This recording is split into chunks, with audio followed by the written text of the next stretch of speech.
Good morning, everyone. I call to order this hearing, which is the Rules Committee's third oversight hearing of the United States Capitol Police and the fifth Rules Committee hearing addressing the issues following the January 6th attack on the Capitol. I would like to thank my friend Ranking Member Blunt and our colleagues for being here today. Thank you, Senator Leahy, for being here today. You've played a major leadership role with your the Appropriations Committee in getting the emergency supplemental funding that we needed after January 6th. I especially want to thank our witness, Capitol Police Chief Thomas Manger, who joined the department nearly 6 months ago after a lifetime in law enforcement and is appearing before our committee today for the first time. And we are, of course, grateful to the men and women of the Capitol Police for the work that they do every single day. Tomorrow marks 1 year since a violent mob staged an insurrection in an attempt to disrupt the peaceful transition of power while Congress was gathered to certify the results of the 2020 presidential election. That mob desecrated our Capitol, the temple of our democracy, and delayed the counting of the electoral votes. But thanks to the heroism of the people that work with you, Chief, thanks to our brave law enforcement officers, we were able to finish our work. I will never forget walking down to the House chamber from the Senate floor with my friend Senator Blunt and Vice President Pence. It was 3:30 a.m. 3:30 a.m. And we walked through that hallway, broken glass on the sides, spray paint on the statues, remembering that just that day earlier we had done this joyful walk for what is every 4 years the peaceful transition to power, no matter who wins, Democrat or Republican. And there we were, alone in that hallway with two young women holding the mahogany box that had the last remaining electoral ballots up to the state of Wyoming. While it was a sorrowful day, and you lost officers, and we had so many people injured, I had this moment of thinking as we walked down that hallway, in the end, because of the bravery of your officers, democracy prevailed. Many of us remember that insurrection for what it was, an attack on our democracy. But it was also, as we'll talk about today, a brutal and prolonged physical attack for the law enforcement officers who risked their lives to defend the Capitol that day. Tragically, 5 officers who reported for duty have since passed away, including Capitol Police Officer Brian Sicknick, who died the day after the attack.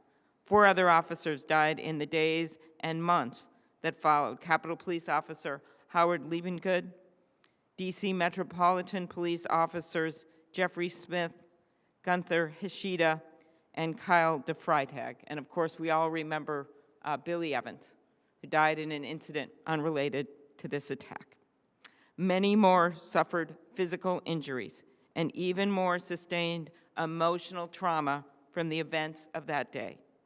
We owe it to the Capitol Police officers who defend the Capitol every day to make sure that they have the resources and support they need to do their jobs. That's why in the immediate aftermath of the attack, this committee convened a series of hearings. Senator Blunt and I, on a bipartisan basis, with every single member of this committee involved, Democrat and Republican, joined forces with the Homeland Security Committee and held these hearings. Out of that came a bipartisan report that Senator Blunt and Senator Peters and Portman and I authored, with findings and 20 recommendations for agencies across the federal government to be implemented without delay. As we approach this solemn anniversary, today we will hear, I know because I've read your testimony, that significant progress has been made to implement the recommendations that pertain to the Capitol Police. And I thank you and all your officers for that. The changes made since January 6th, of course, started at the top. We said the Capitol Police Board must appoint a new police chief, and they selected you in July. We also have 2 new sergeant-at-arms in the Senate. Leader Schumer appointed General Karen Gibson, who just finished a term as board chair and who has worked to put recommendations in place. In the House, Speaker Pelosi appointed General William Walker, who led the D.C. National Guard on January 6th, and in fact has testified before this committee in that role. As I note, on January 6th, we saw 75% of officers on duty forced to defend the Capitol in their regular uniforms, in plain clothes. In some cases, they had less protective gear than the insurrectionists themselves. That's why we recommended that the Capitol Police have enough officers with appropriate training and equipment. And in July, as I note, President Biden signed emergency funding legislation led in the Senate by Chairman Leahy to deliver resources to do exactly that. We also saw the former police chief that day delayed for over an hour trying to get approval to call in the National Guard. In an absurd situation, he was trying to reach the sergeant-at-arms in order to follow the law, who in fact were trying to defend their own chambers at a time when shots had been fired and people had been killed. Senator Blunt and I introduced a bill, along with a number of other members of this committee, including Senators King, Wicker, Feinstein, Capito, Merkley, Padilla, and Warner, and it was signed into law this month to make it easier for you, Chief, to call in the National Guard if ever such an emergency situation would arise again. We will never forget, also, the haunting words of an officer desperately calling over the radio that day in the middle of the insurrection, "Does anyone have a plan? Does anyone have a plan?" The answer, sadly, that day was no. So we recommended that the Capitol Police produce a department-wide operational plan for all large-scale events at the Capitol, and that is now standard procedure. No will never be the answer again. We also heard how officers on the front lines were left without critical information.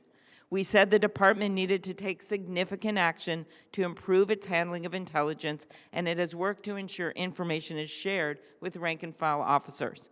So while there is so much to do, including, as we know, hiring multiple additional officers, and I'm sure you'll be asked about that today, as well as making sure the department is equipped to respond to the dramatic increase in threats against members of Congress, which have now exceeded, by your reports, over 9,000 in the last year, more than we have ever seen, double, triple what we have seen, completely related to what we saw on January 6th. And that, of course, is a challenge for your department to respond to. To close, I will note that while today we will discuss the steps that have been taken and the work that lies ahead to ensure the security of our nation's capital, there must also be more done to safeguard the future of our very democracy. I continue to support the work of the House Select Committee to bring the underlying causes of the insurrection to light, to hold people accountable for what happened. And it is crucial as ever, in addition to that, that we pass legislation to protect the freedom to vote in the Senate. Because at this moment, we are dealing with a slew of laws that have either been introduced or passed around the country, major overhauls to legislation that make it harder for people to vote. It is as if what wasn't accomplished with bear spray or bayonets is now being attempted to be accomplished through laws that limit voting on weekends, laws that limit ballot drop boxes to one in a major city, laws that literally disband nonpartisan voting boards to be replaced by partisan counting of the votes. That's what we're seeing across the country right now. It is not the subject of this hearing, but it is clearly related to what happened on January 6th. With that, we look forward to hearing from you, Chief Manger, about the progress you have made and the work still to be done. And now I will turn it over to my good friend, Senator Roy Blunt, and I thank him again on a bipartisan basis for working through, and this entire committee, what we needed to do to make the security recommendations for changes, the funding for changes, the legal provisions for changes, as well as the respect and dignity that your officers deserved and deserve every day. Thank you, Senator Blunt. Thank you, Senator Klobuchar. I know that Senator Schumer is on a tight schedule this morning. Are you sure? Well, thank you, Senator Klobuchar. I'm glad to be here today, and I'm glad we have the chance to thank Chief Manger for joining us and for the leadership he's already provided to the Capitol Police. The January 6th attack on the U.S. Capitol was a tragic day for our country. Everyone who took part in that attack should be prosecuted based on their actions and plans. That process continues, and I support it. As we approach today's one-year anniversary of the attack, it's important we keep the Capitol Police officers and those from other responding agencies, including the D.C. Metropolitan Police, who were here within minutes and made an incredible difference in the ability to respond, along with the National Guard, federal law enforcement, and others who we really need to keep in the front of our minds as we have this discussion today with the chief. You know, the U.S. Capitol is our most iconic symbol of democracy. The whole world was watching to see how we responded to the attack. These officers were the true heroes of January 6th. They defended the Capitol and everyone who works here bravely and without hesitation. Thanks to their efforts, as Senator Klobuchar just pointed out, we were able to return to the Senate and House chambers and finish our work. We're able to show the world that when our system is tested, it will prevail. My colleagues and I are profoundly grateful for the Capitol Police's continued dedication to the mission to protect the Congress. It's our job to honor their service by doing our part to ensure that they are never faced with the circumstances they were faced with that day. The committee's held a number of hearings with respect to the events of January 6th. This is the 5th of those hearings. Throughout those hearings and in our subsequent actions, Chairman Klobuchar and I are proud of the bipartisan way that we've been able to move forward to show that we want to ensure the Capitol Police have the resources necessary to protect both the Congress and the agency's most valuable asset, the officers themselves. Senator Klobuchar and I introduced legislation with many of our colleagues on this committee, which passed both the House and Senate by unanimous consent and was signed into law by the President on December the 22nd. This legislation, the Capitol Police Emergency Assistance Act of 2021, provides the Capitol Police Chief with unilateral authority to request emergency assistance from the National Guard and other federal law enforcement agencies in emergencies. As I previously mentioned, we held a number of hearings on this subject and released a bipartisan report with Homeland Security and the Government Affairs Committee in June of 2021, which outlined several recommendations based on extensive interviews with key decision makers, firsthand account from law enforcement personnel, and the review of thousands of documents. We've continued to pursue more information on this issue. We've also worked with our colleagues on the Emergency Security Supplemental Appropriations Act of 2021 to provide the Department with additional and necessary funding for salaries, overtime pay, trauma support, riot control equipment for all officers, and specialized training. Certainly, Chairman Leahy's leadership on that piece of legislation, along with Senator Shelby, made a big difference in quickly responding to what was the immediate need of the department after the increased workload and the stress of what happened a year ago. Beyond the work of Congress, the Capitol Police have been reviewing operations and looking at necessary changes within the department. We've twice heard from the Inspector General, including last month as he concluded his 11-month investigation in the department's preparations for and response to the events of January 6th. I appreciate today's opportunity to hear from Chief Manger on the security enhancements the department has made over the past year, the work being done to improve officer morale and retention, as well as the Chief's observations after 6 months in command and his goals and visions for the department moving forward. 1 year after January the 6th, 2021, we acknowledge that there's been considerable progress, but also acknowledge, as I'm sure the Chief does from his comments today, that much work remains to be done. We'll continue to work together to ensure the department addresses its critical needs and is positioned to be better trained, better equipped, and better prepared in the future. We owe that to the frontline USCP officers who protect members of Congress, congressional officers, employees, and visitors to the Capitol every day. We also, by the way, owe that to their families. Chief Manger, thank you for being here with us today. I look forward to hearing from you as you reflect on the changes the department has made over the past year and what work remains to be done. Thank you, Chair. Thank you very much. Now, thank you, Senator Schumer. And when you were, I know you were busy with something else, Senator Schumer, but I did mention that your leadership in making sure we got a sergeant in arms in place who's doing a very good job. So thank you for that. And thank you for your leadership.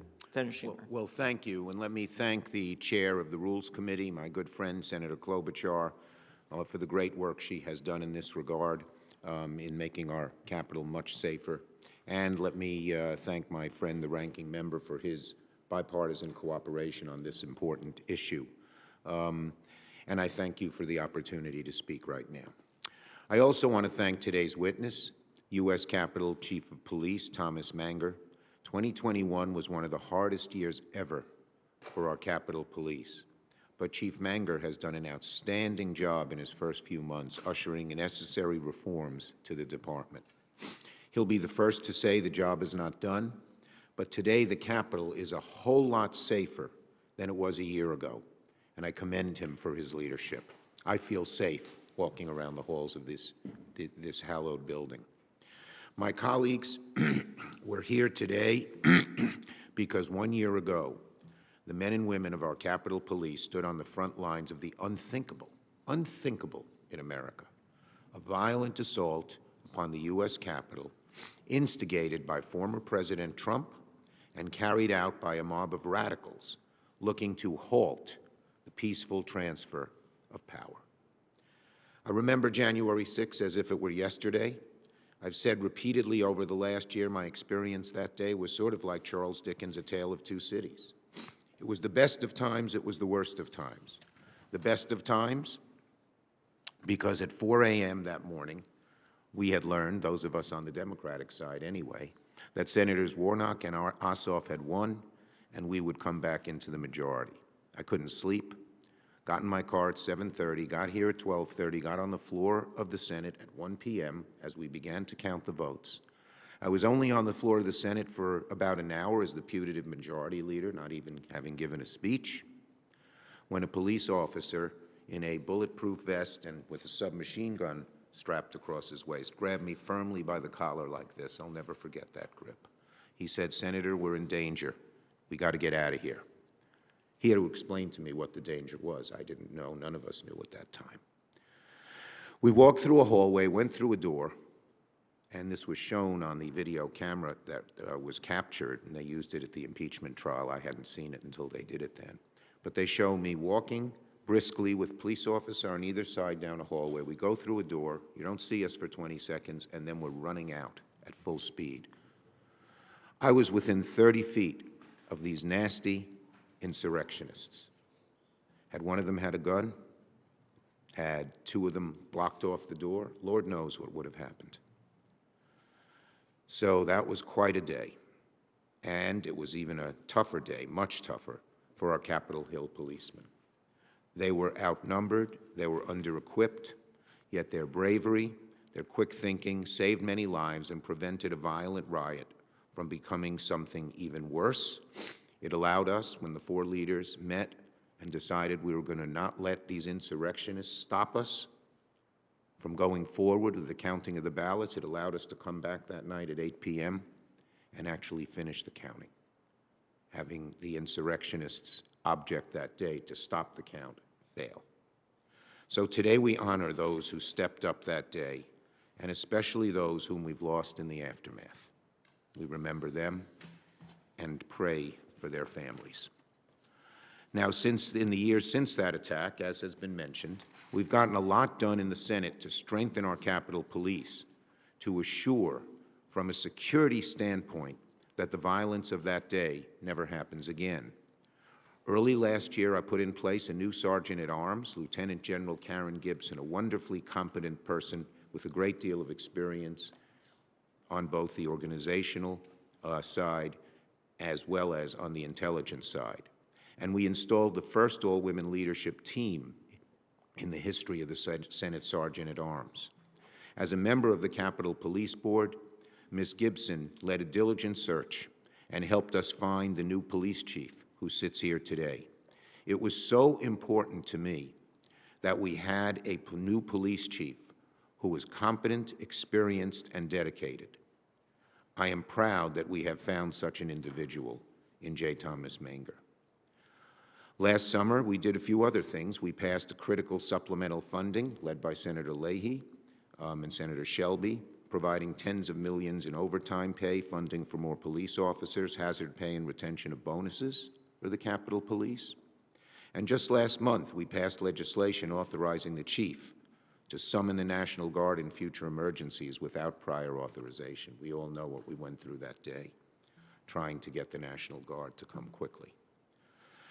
Thanks to his work, the chief's work, and the new leadership of the Capitol Police, the U.S. today is much safer than it was a year ago, although we're continuing to work on that vital job of the safety of this Capitol.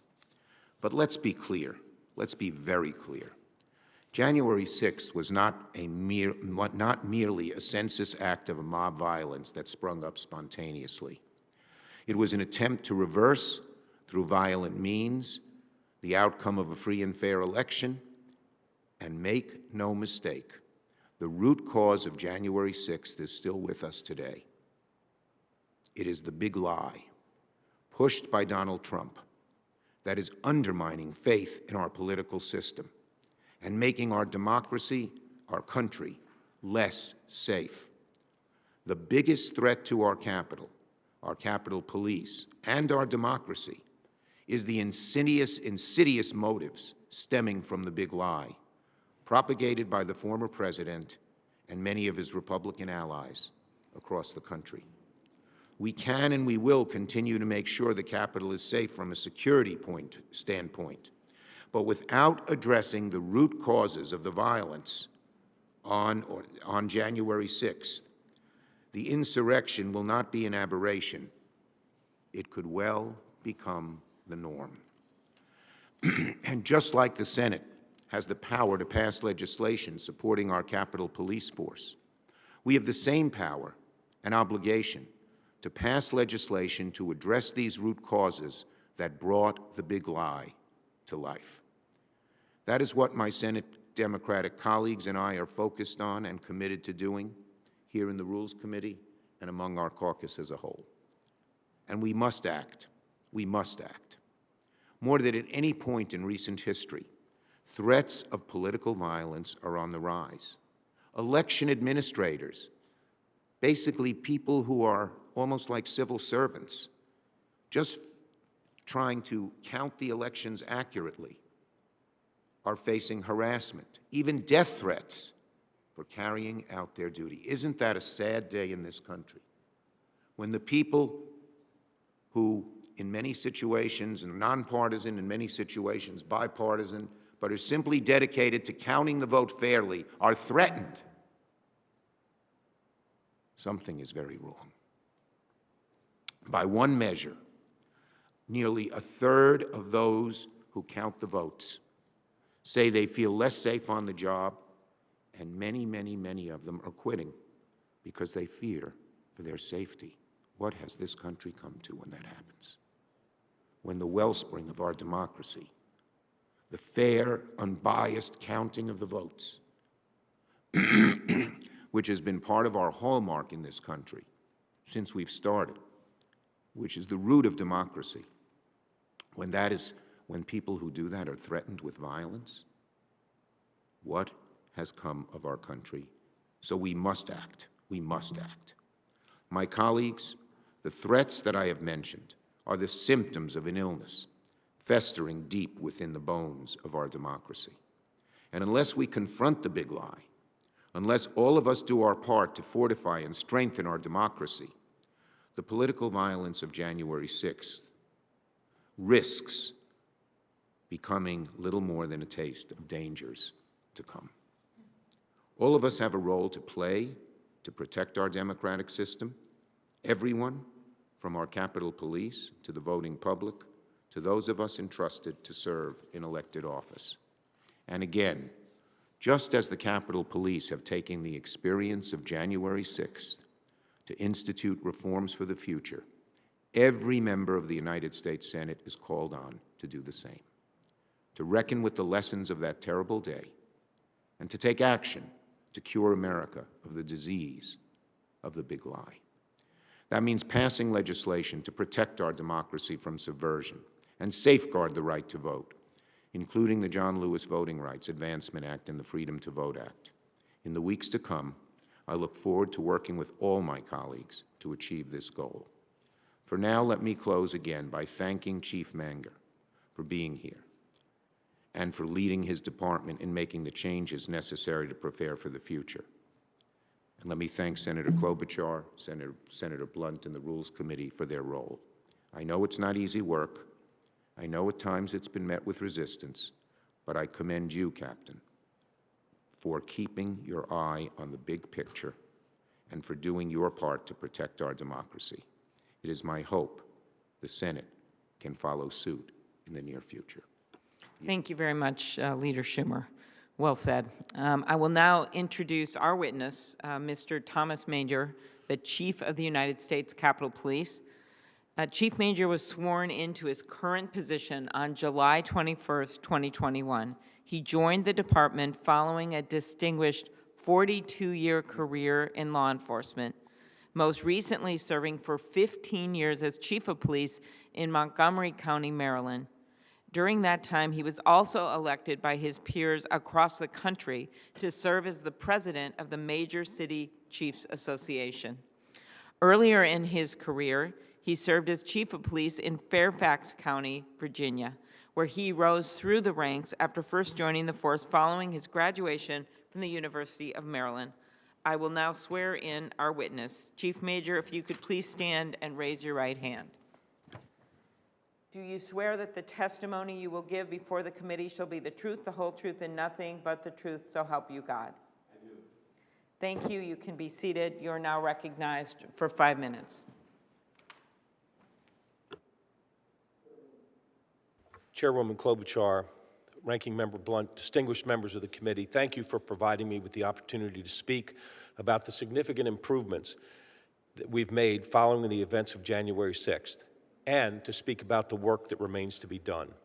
I want to begin by acknowledging the men and women of the Capitol Police who work so tirelessly to fulfill their mission of protecting the U.S. Capitol, the members of Congress, and the legislative process every day. It's my honor to work with these women and men who performed so courageously a year ago. And while I'm proud of our officers, the events of January 6th did expose critical departmental failures and deficiencies with operational planning, intelligence, staffing, training, and equipment. I'm pleased to report that we have addressed a significant portion of the many recommendations issued to the department.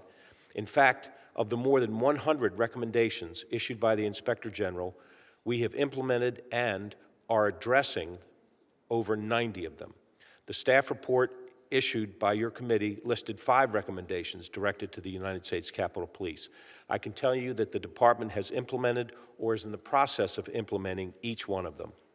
I'm prepared to discuss many of the recommendations today, but understanding the time limitations, I'll focus on the improvements that are the most impactful and that address the core of the committee's findings and conclusions. I've provided under separate cover for inclusion in the official hearing record a more complete formal statement that includes a detailed list of all the department's post-January 6th improvements. The committee concluded that an important contributing factor to the breach of the Capitol was the lack of a department-wide operational plan for the joint session. An important first step we took to address that concern was the onboarding of a former Secret Service official with extensive experience in major event and national special security event planning. Guided by his expertise, we now take a multi-phased approach to our planning process, with a focus on information gathering, intelligence, asset determination, internal coordination, and most importantly, department-wide dissemination of all intelligence and critical information before all large and high-risk events. This also includes the creation of the department's first critical incident response plan, which now allows us to more effectively and more quickly obtain assistance from partner agencies. In short, a blueprint for operational planning has been created and put into place for all future significant events. If January 6th taught us anything, it's that preparation matters. Immediately after the 6th, the department focused on the need to strengthen our frontline officers, the Civil Disturbance Unit, or CDU. For any demonstration that involves violence or the potential for violence, the need for a well-trained and well-equipped CDU is crucial. Recognizing the tactical importance of our CDU officers, we've developed a plan to elevate their status and incentivize them to remain in the unit. The plan entails the creation of 8 hard platoons. These platoons will be permanent units whose members train together and are deployed together. We've done other things as well to strengthen the CDU and make it more effective. One such measure is the establishment of the Bicycle Response Team, which works in coordination with CDU. We can now deploy 100 trained and certified bike officers, as well as 8 trained and certified officials to complement the CDU operations. Of course, our first responders can't do their job without the proper equipment. Therefore, we've reviewed all CDU equipment and upgraded it extensively to protect our officers and enhance our ability for crowd control. Our improvements have touched every component of the U.S. Capitol Police Department, but few changes are as dramatic as the ones that we've made to the way we gather, analyze, share, use, and disseminate intelligence. However, improvements to the department's lead intelligence component, the Intelligence and Interagency Coordination Division, began before January 6th. The department recognized that the IICD's decentralized structure had created informational silos. The continued focus on this has yielded significant improvements, including a nationwide search for a permanent intelligence director. The department is in the final stages of that process. We should have somebody on board in the coming weeks. The development of a United States Capitol Police intelligence product that is now shared with the intelligence community. The issuance of a daily intelligence report distributed to all officers and officials within the department. A biweekly classified intelligence briefing. Coordination with intelligence and law enforcement partners in advance of large or high-profile events, the realignment of task force officers to enhance intelligence sharing and dissemination, and the authorization for increased staffing. In fact, we've added 9 new intelligence analysts. We continue to be forward-looking in our efforts to ensure that the department has a strong and proven intelligence collection, analysis, and dissemination program. I want to thank the committee for its ongoing support during this process, in particular your support for the Capitol Police Emergency Act. I also acknowledge and appreciate the support that we have received from the Capitol Police Board. Today, I'm confident that the U.S. Capitol Police Department has made significant progress addressing the deficiencies that impacted the department's response on January 6th. And while more work remains to be done, the men and women of the Capitol Police stand ready to fulfill their mission each and every day. Thank you very much, Chief. I want to start by asking, do you believe that the department would be better able to defend against the type of threat that we saw a year ago today than the department was back then? Yes, absolutely. Thank you. And we had a number of recommendations. I'm not going to go through them all, but I know, having reviewed your testimony, having our staff has spent significant time working with your leadership, and that you are making progress to implement the recommendations that are pertaining to the police department. Is that right? That is correct, yes. Okay. As you know, we had the Inspector General in, Senator Blunt and I had the Inspector General in about a month ago or so, and he also issued more than 100 recommendations, which we truly appreciated. And he talked about the progress that he knew of that you had made at the time. And we've, of course, after that hearing, as is our job, encouraged you to work with him and to report back on the progress. Can you tell me where you are in responding to this and the progress you've made on his recommendations? Yes. So at the time when the Inspector General testified, I think we had about 30 of the 103 recommendations that were closed, that were implemented, that we had finished. At the time, we also had another 60 recommendations that were basically in progress, that we had a detailed plan in place, but the plan had not been completed. In some cases, the plan won't be completed until the FY23 budget is approved. So some of these, it's going to take time, but the plan's in place, the work is in progress. So we had basically addressed over 90 of the 103 recommendations. We still continue to work on those. We have since, I think, closed another 5 or 6 of the recommendations. We continue to work on all of them. And in fact, I've assigned an inspector to work full-time for the next several months to look at the recommendations that are not completed and to see what we need to do to complete them. Thank you. Thank you. We've got a plan in place to address all of them. And you understand we are very laser focused here, Senator Blunt and myself and the rest of our committee, on that accountability, given what happened. And so we appreciate that. I'm sure we'll have the Inspector General back next year, and we'll continue this review. Our report found that 75% of the officers, 900 of 1,200, on duty on January 6th were forced to defend the Capitol in their regular uniforms. Many officers could not access riot shields because they were actually locked on a bus. The emergency funding legislation signed into law in July included significant new funding to improve Capitol Police officers' equipment, access to equipment. Do the officers now have better access to equipment they need to do their jobs? And this is something individual officers have spoken to me about as well. So we've gotten shields for new shields because some of the ones that we'd had were past their expiration date. And we deploy those shields every day. In fact, I'm sure that as you walk around the campus, there's times when you pass through a door and you notice that there's a stack of shields behind the door. So we've got them deployed around the campus in case we need them. We've ordered all new equipment for our civil disturbance unit officers. That equipment, like many things, is impacted by the supply chain issues that are going on. We should have that, my hope is, this month, but certainly in the coming weeks, we should have that equipment. That will be deployed. But I think the important part of your question is that any officer that would be deployed as a CDU officer now would have all their equipment. It might not be new equipment, but they will not come out there without everything they need. So we've got new equipment on order. It's upgraded. It's better. And we'll be deploying that as soon as it comes in, and again, hopefully in the next few weeks.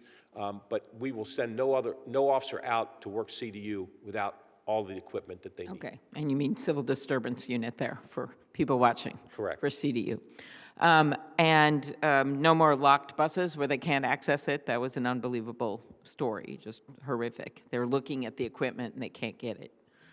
That would not happen again. Okay.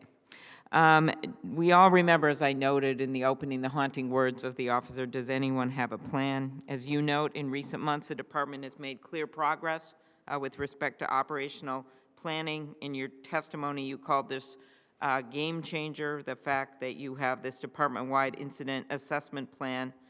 Can you briefly expand on what has been done to improve preparedness for large events? I know you noted you hired someone who has key experience with that. Anything else you want to add? So we have an incident action plan prepared for tomorrow for the anniversary of January 6th. This is a copy of it. It's 25 pages long. In it, everybody's responsibilities are laid out. This information is shared with everyone so that a captain who's in charge of one division knows exactly what's going on in the other divisions as well as his or her own. So we are sharing information better. We are assigning responsibilities. People know what their responsibilities are, and we have backups to each one of the different commanders. So the blueprint that has been created we've used it many times since the 6th, and we're very confident that it gives us everything we need to ensure that the planning that we do, the sharing of information, and that everybody on the department understands what their responsibilities are. As I noted, Senator Blunt, in my legislation, which was importantly co-sponsored by many members of this committee, gave you, and in general, the Capitol Police Chief, authority to request assistance from the National Guard in an emergency. It was cloudy at best before and very difficult procedure. How will this improve your ability to respond in potential future emergencies at the Capitol? Well, clearly, it cuts through the red tape and allows the Capitol Police Chief to make that call directly. I have spoke with the Department of Defense, and in fact, am meeting with them later today, and to make sure that we have the process down, so that if the time ever came that we needed to make that call, everyone would know what the expectations are on both sides of the call. That is very helpful. But I will just say this, that my hope is that with the other processes, planning that we've put into place, that there's not going to be the need for a panicked call for in an emergency, that those things will be planned ahead of time so that we'll have better coordination in advance. Okay. You know, we all speak to officers in the Capitol, and if my colleagues, I know they do, and thank them every single day. And one of the things that we know is that many of them have had their vacations canceled. They have been working significant overtime. And I think sometimes that's by choice, and right now we are down officers. And this was something that was happening all across the country, honestly. It's happening right now, but it's something that you are uniquely challenged to deal with. I know there's more than 400 officers short. Could you tell us your plans to change that? I have short-term plans and longer-term strategies as well. I think the important long-term strategy is that we intend to hire over 280 police officers in this fiscal year. In a normal year, we would hire less than half of that. But because we want to get ahead of attrition that has increased over the last year, we're going to hire 280 officers this year. Our intent is to hire 280 police officers for the next 3 years. That will get us ahead of attrition, and my hope is that will get us to where we need to be in terms of staffing. Shorter-term strategies are to look at hiring, to reemploy annuitants, hiring or allowing for lateral transfers, lateral hires from other agencies, and then also looking at contract security officers that can assist at particular locations where we don't really need an armed Capitol Police officer. And we're hoping that that would free up officers to be held over less frequently, to be able to get their days off as they plan, and address some of the staffing issues that are really impacting the morale of this department. Thank you. And your long-term plan, though, is to hire actual officers full-time? That's correct. Okay, thank you. Last thing, I mentioned the threats against Congress. Many people in this very room, committee members, have experienced them. Over 9,000 threats in 2021 alone. That's an astounding number against 500-some people. And I understand that you've hired these additional threat assessment agents. What steps are you taking to protect members of Congress and the people that work with them? Our better coordinate. What we're trying to do is have better coordination. We can control and we can do a lot when members are on campus. When they go home, their home districts, we're trying to work with the local officers in those jurisdictions to ensure the safety and security of staff there, of offices there, and so we can provide advice and provide recommendations in terms of how to better secure locations, whether offices or homes, but we can also work more closely with the local law enforcement partners to solicit their help. The biggest challenge I think we have is keeping up with the number of threats. I mean, we've doubled the number of officers that investigate these threats, agents that investigate these threats, and if they continue to go up the way they have, clearly we're going to need additional officers to assign to this responsibility. Okay, thank you, Chief. Senator Blunt. Thank you, Chair. Chief, on the issue of bringing in contract employees, Officer Papathanassiou has suggested that the union rep, that this would be a problem for them. Do you want to talk about how you're going to going to deal with that? Obviously, in my view, a bigger problem for them is the overwork and the extended stress of being short so many officers. But tell me how you plan to work with the officers who are concerned about bringing in non-sworn officers to do even parts of this work. So I've been in discussions with the union about this specific issue. They have mentioned a number of concerns, and our conversations and our intent is to try and address those concerns, because I think what we agree on is that these officers need some relief, that we need to allow these officers to get more time off, to stop being held over on their shifts, to stop being forced to work overtime when they would rather be home with their families. So again, I've talked about the strategies that we have in place, but the contract security would be a temporary solution until we can get more officers hired. And my intent is to try and address the concerns that the union has with regard to where these contract security officers are assigned. And for that program to really work, what kind of temporary program would it be? Would you anticipate a multi-year bid or a one-year bid with possible extensions, or what are you thinking about as you begin to think about how you look for these contract employees? So look, realistically, I think it's going to take us at least 2 to 3 years to get up to our staffing in terms of hiring new officers. So having that as an option to use over the next 2 or 3 years, I would like to have that option. Just to be sure we're straight on this,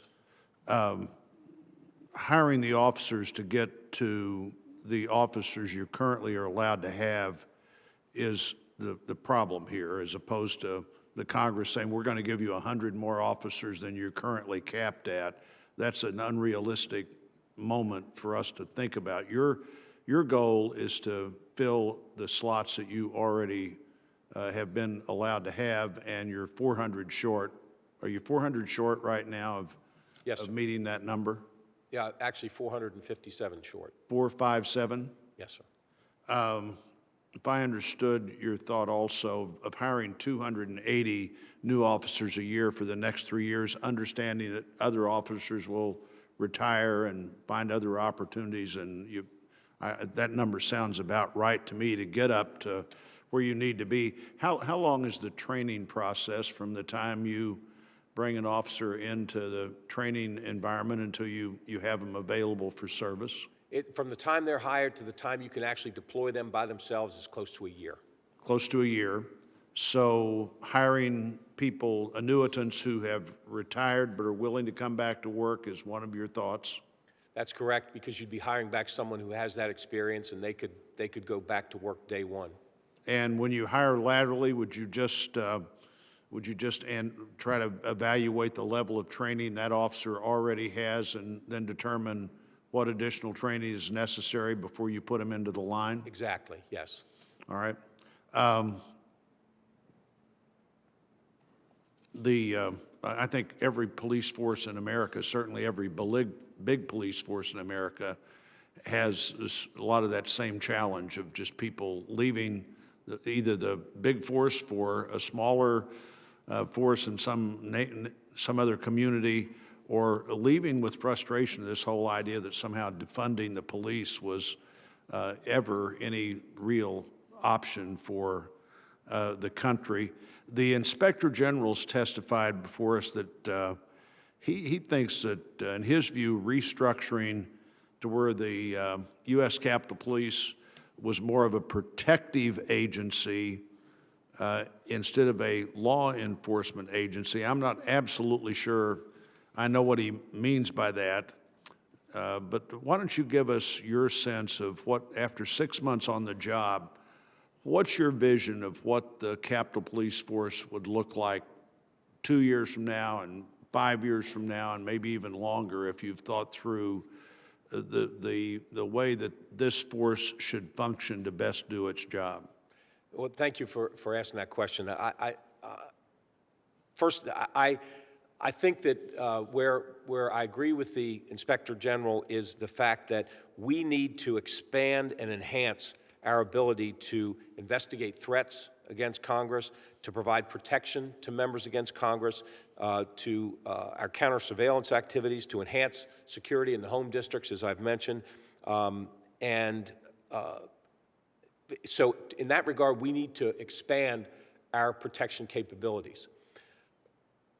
But we make no mistake, we continue to have to be a police department as well. The difference between the U.S. Capitol and the White House or the CIA or other facilities is that we are open to the public. Someone can walk in off the street, now not now because of COVID, but someone could walk in off the sidewalk, come through the doors and say, "I'd just like to look around. I want to walk around." So we deal with the public every day. We deal with demonstrations every day. We have to respond to crimes most days. We are handling demonstrations. We're making arrests. We're staffing posts. We do crowd control, visitor control, employee screening, crime prevention, response to calls for service, crisis negotiations, all of which are part of being a police department. So while I agree that we need to expand our protection capabilities, I don't think that we can walk too far away from our police responsibilities as well, because they will remain. So in answer to your question about where I think we need to go, one of the ways that I believe that we need to expand our protection capabilities is to take this, the work that we do in terms of investigating threats, take our intelligence responsibilities, and make those investigatory and intelligence responsibilities and create a new bureau and have a new assistant chief, an additional assistant chief.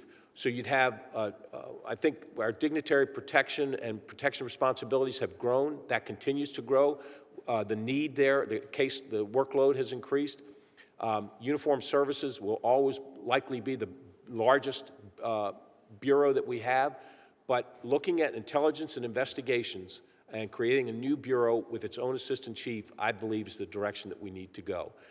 This then speaks directly to the IG's recommendation that to move toward more of a protection focus, because that's what this would allow the department to do. Thank you. I'll have more questions later if we have time for a second round. Thank you, Chairman. Thank you very much, Senator Blunt. Next up virtually is Senator Warner, who is the chair of the Intelligence Committee, also has played a very important role in our responses since January 6th and before then to other threats to our Capitol and our democracy. Thank you, Senator Warner. Well, thank you, Chair Klobuchar. And first of all, let me echo what I said on our last hearing. I want to thank you and Ranking Member Blunt for the way that you've conducted both the initial investigation and how the Rules Committee has really stepped up in terms of the assessment of making sure we protect the Capitol and on an ongoing basis. So thank both of you. I also want to highlight to Chief Manger, at least to see you remotely. We had the opportunity to work together when I was governor and you were chief in Fairfax, and people still talk about your praises. We went through, as you may recall, those challenging 3 weeks plus of the sniper incidents that terrorized, frankly, the whole region. But I know you are the right person at this critical moment in terms of the evolution and direction of the Capitol Police. I want to pick up as Chair Klobuchar just indicated, and Senator Blunt's line of questioning about the structure.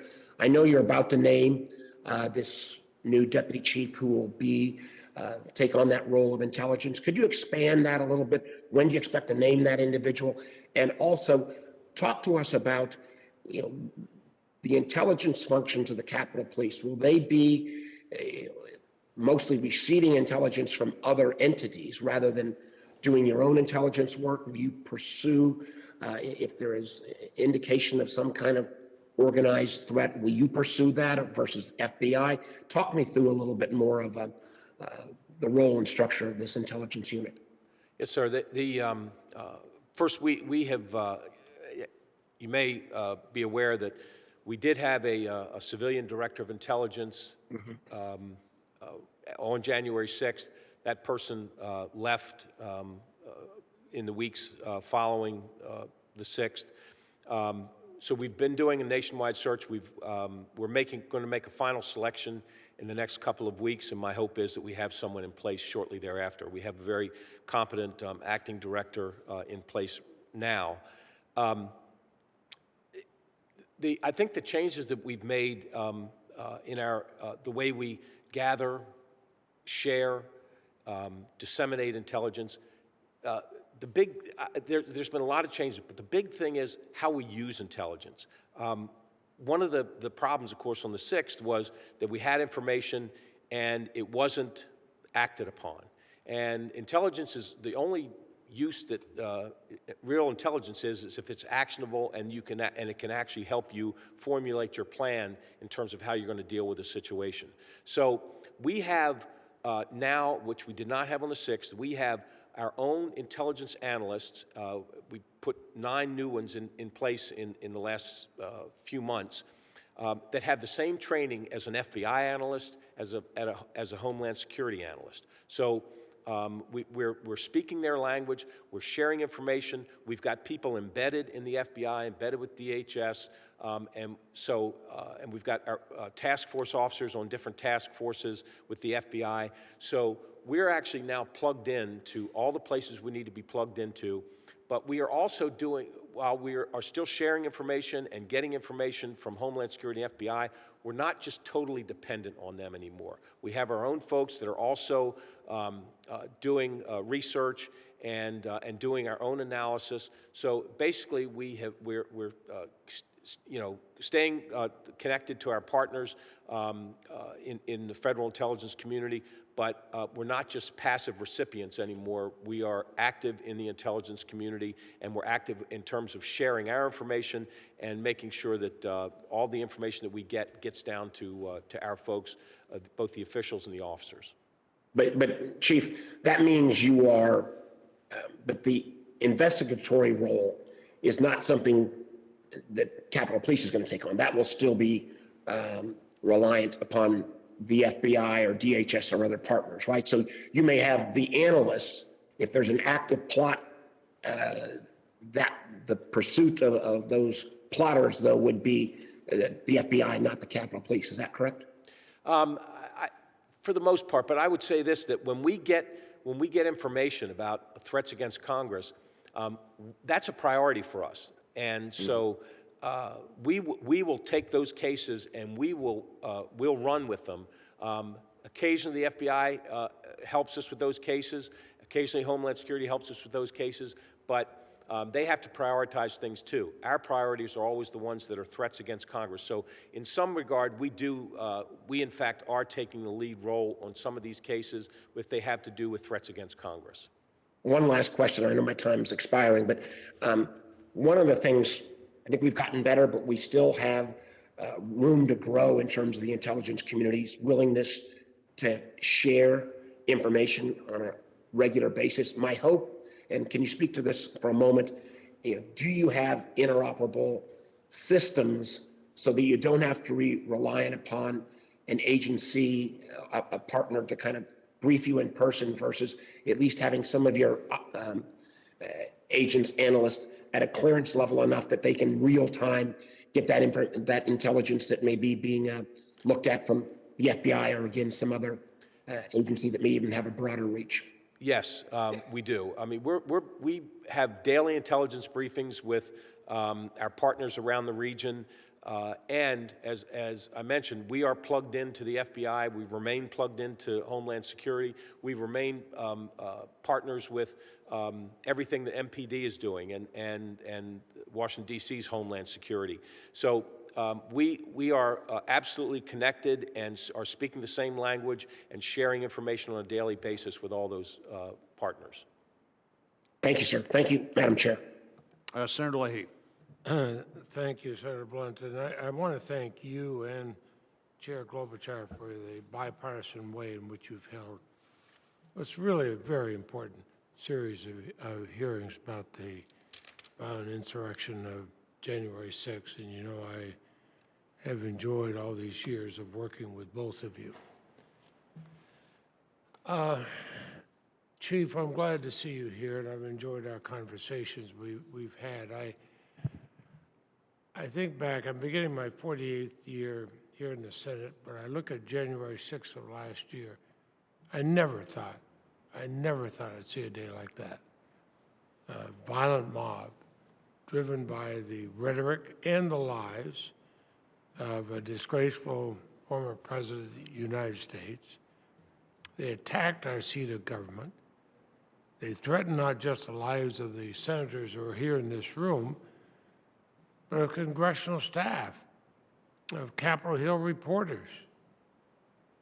And Chief Manger, you know so well the dedicated law enforcement officers who are sworn to protect the Capitol and the people who work here and what they faced. Because I have served here so long, I've gotten to know most of these officers over the years, dedicated, hardworking people, both in uniform and in plainclothes. In fact, one of the officers who died, I first knew him as a teenager. You know, this hits home. This is the Capitol family here. And hundreds of these heroes helped protect the Capitol, still walk the grounds today. They're vigilant in upholding their oath to protect and serve. I certainly see it as President Pro Tem of the Senate, and those who protect that office. But some are no longer walking here. Those officers of the Capitol Police and the Washington, D.C. Metropolitan Police who gave their lives protecting our lives, they can't be out of our thoughts or our prayers. Their sacrifices shouldn't be papered over by those who want to pretend nothing happened. Now, Chief, you came out of retirement to take on an immensely important job at really an unenviable time, and I praise you for doing that. I know that you sit before us as a representative of the force you lead, and it's a force that's struggling today with morale and with memories and with shortages. You spoke as recently as this weekend about the staffing shortages facing the Capitol Police.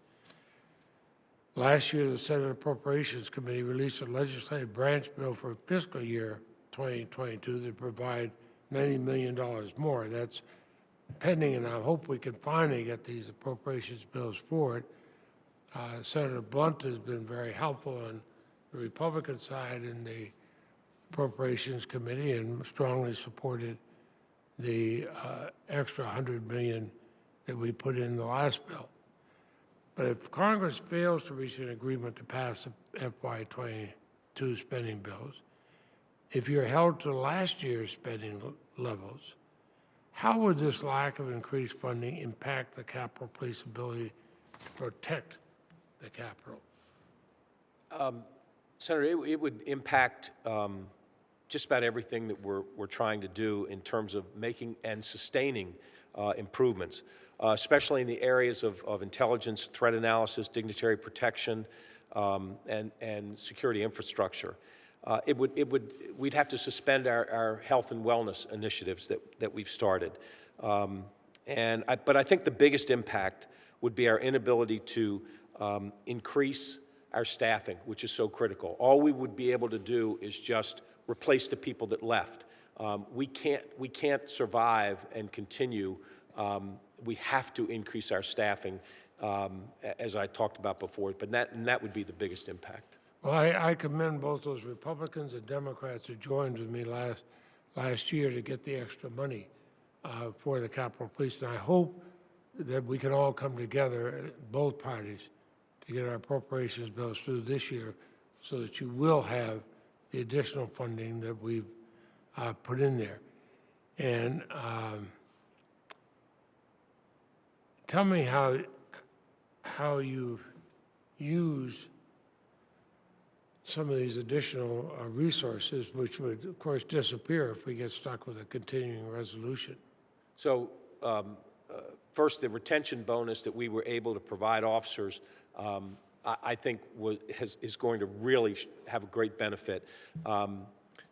over 90% of our department signed an agreement to stay for another year, for another year. This will definitely slow down the attrition in the upcoming year, so it'll allow us, hopefully, as we hire more. So the retention bonus was one of the ways that we will, I think we're able to use that to help with our staffing issues.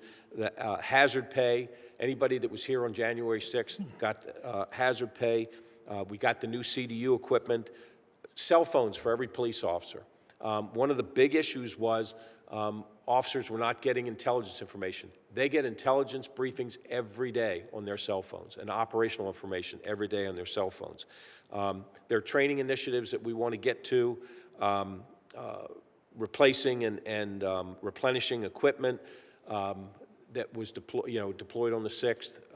We've been able to do that as well. So that money's gone to good use and has really put us in a much better position than we were in. Well, I thank you, Chief. Chair, I thank you. And in a few minutes, I'll open the Senate for the day in my capacity as President Pro Tem. But then I'm also going to be speaking to a lot of senators this week in both parties. Let's get these funding bills through. Certainly, you're an example of a department that needs them. Chair, thank you. Thank you very much, Senator Leahy. And again, we all appreciate you and Senator Shelby's work to make sure that this chief and his officers have the resources that they need. Thank you so much. Next up, someone who's been incredibly active on this committee. We appreciate his work, Senator Merkley of Oregon.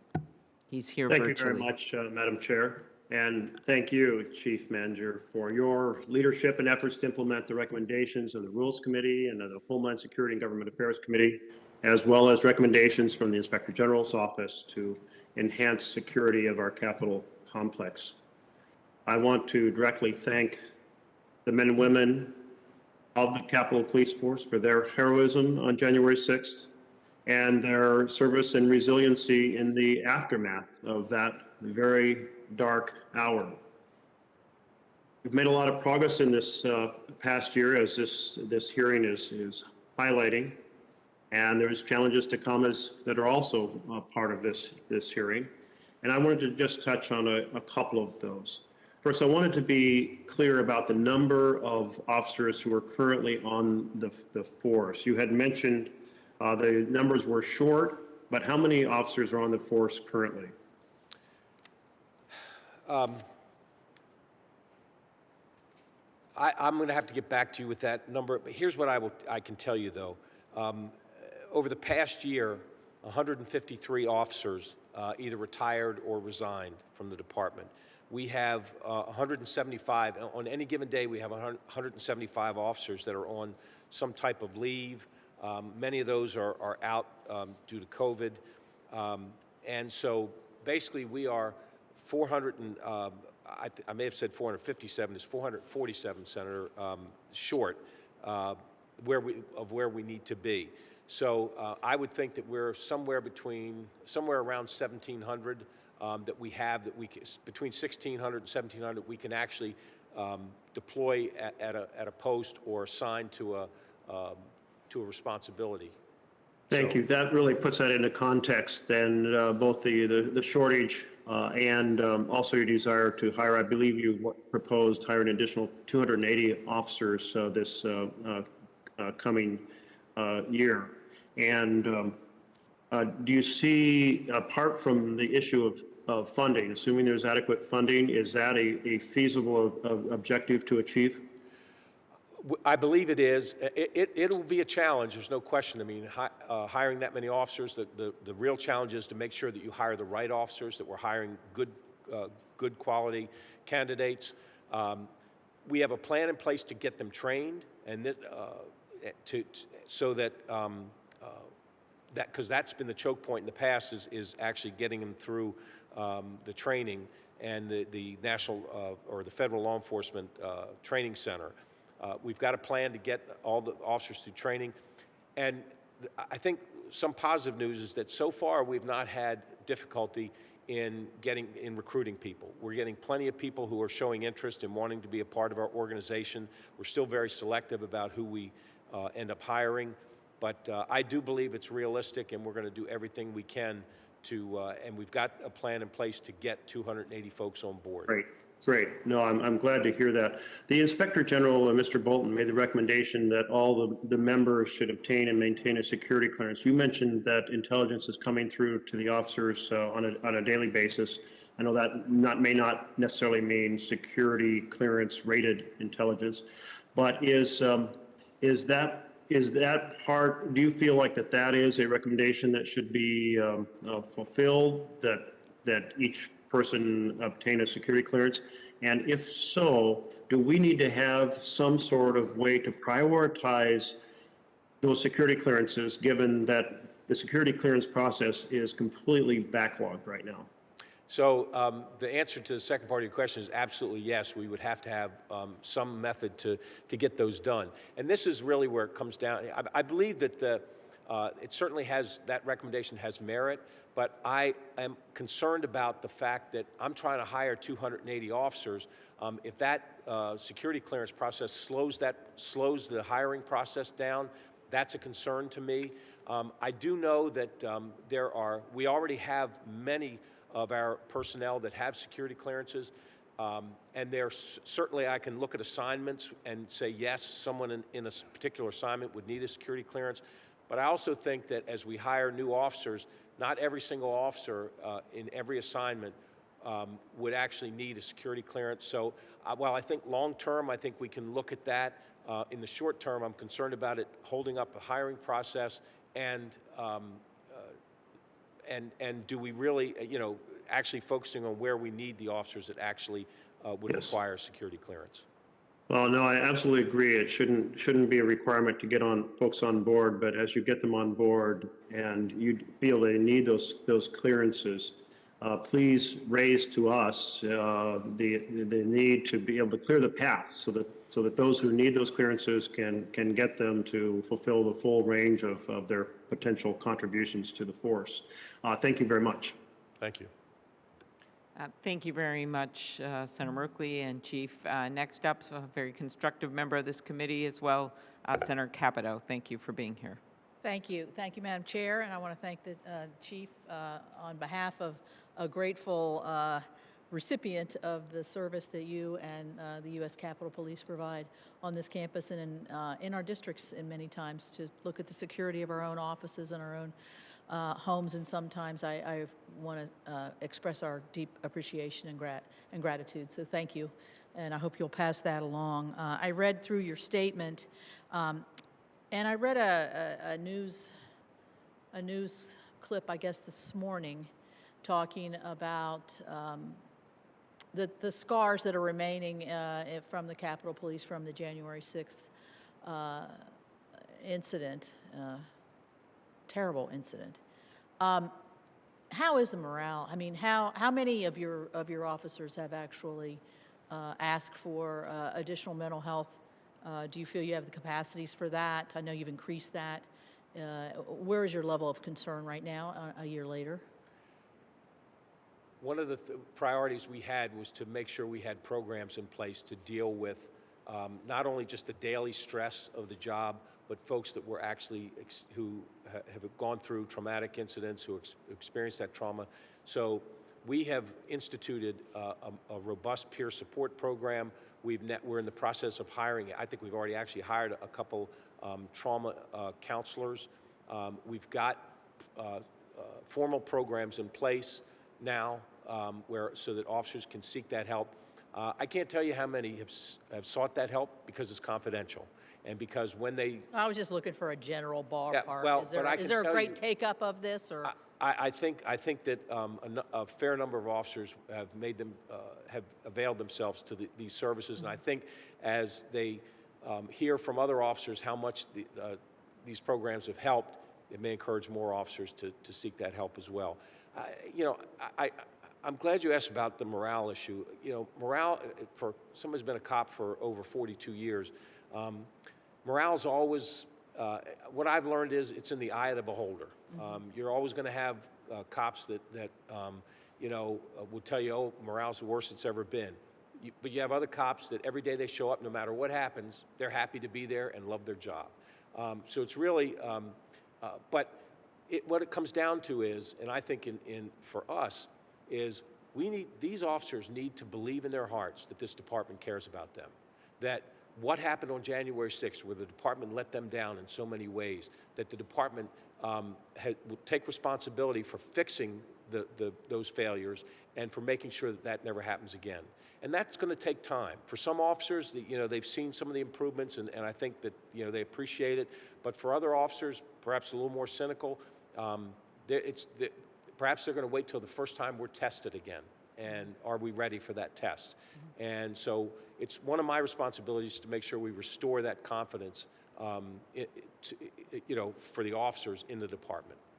Let me ask you this. A lot of, in the retrospective that we've done in this committee and other committees, there were, it's on the intelligence side, questions as to was social media paid enough attention to, in the run-up to January the 6th.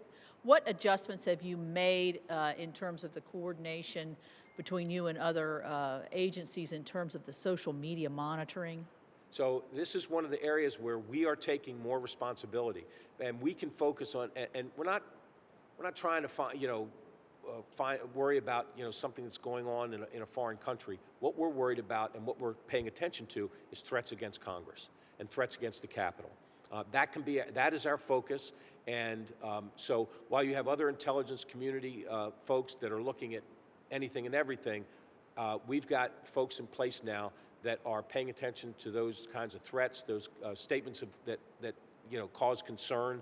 So we've got folks that not only are looking at that are watching for that, but we are also then ensuring that if it crosses that line in terms of being a crime, what someone says in social media, that we follow up on that with an investigation. Is that different? I mean, has that changed over the last year? That's a new addition. Yes, we've got more people that are doing that. Yeah, good. Well, I think before the 6th, I'm not sure we had anybody doing it, but we've got, I think, 8 or 9 people in place now that are doing that, with more on the horizon. Our biggest challenge right now is keeping up with the caseload in terms of the threats against Congress, the ones that cross that line where we do have to do a criminal investigation. Well, thank you again. And I know I did want to ask about, I know you've been asked about the 400 openings that you've talked about and the recruitment. And, I know that there probably law enforcement in general, I don't know what the female ratio is, but I'm sure it's quite low. So I noticed that too in the Capitol Police. So I'm hoping that you're making special efforts to diversify the workforce as you've got this opportunity to hire more people. It's a great career, and I'm certainly grateful, as I stated. So thank you so much. Thank you. Thank you very much, Senator Capito. Next up, Senator King, who brings his strong sense of independence to this committee, and we appreciate him as well. Senator King.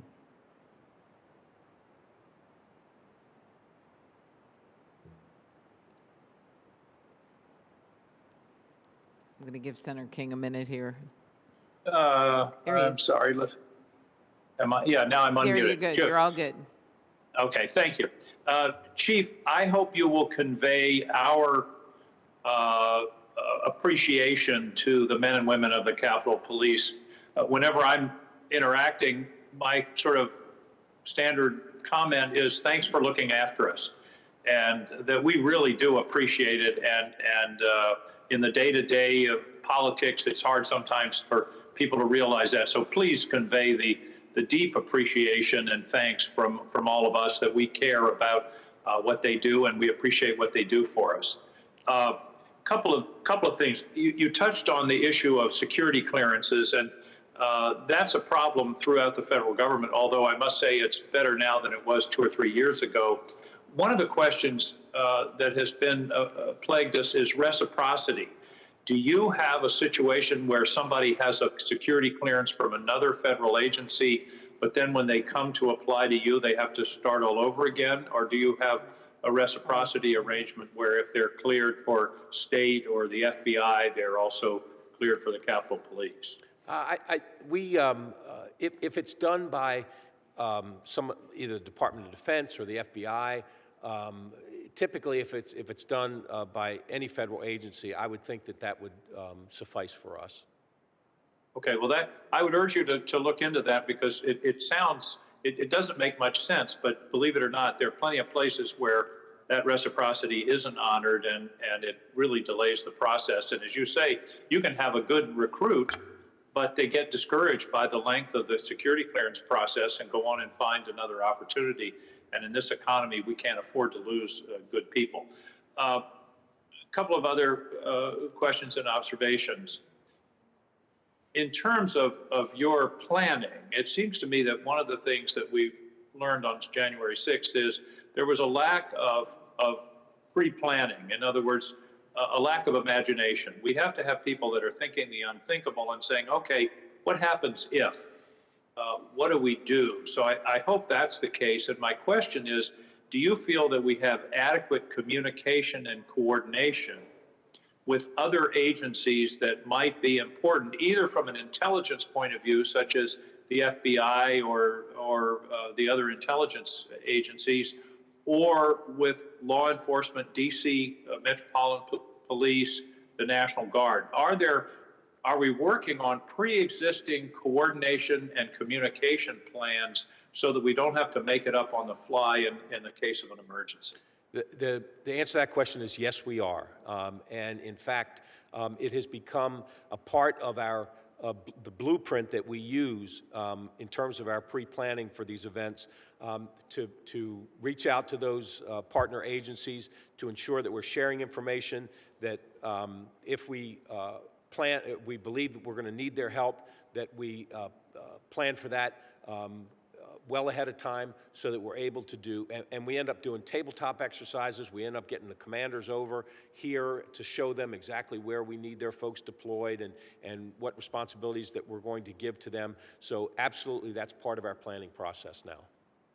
And I hope that extends to the intelligence side as well. You mentioned you're developing some of your own intelligence capability, but we have, as you know, enormous intelligence capabilities throughout the federal government. My concern is we still tend to have silos.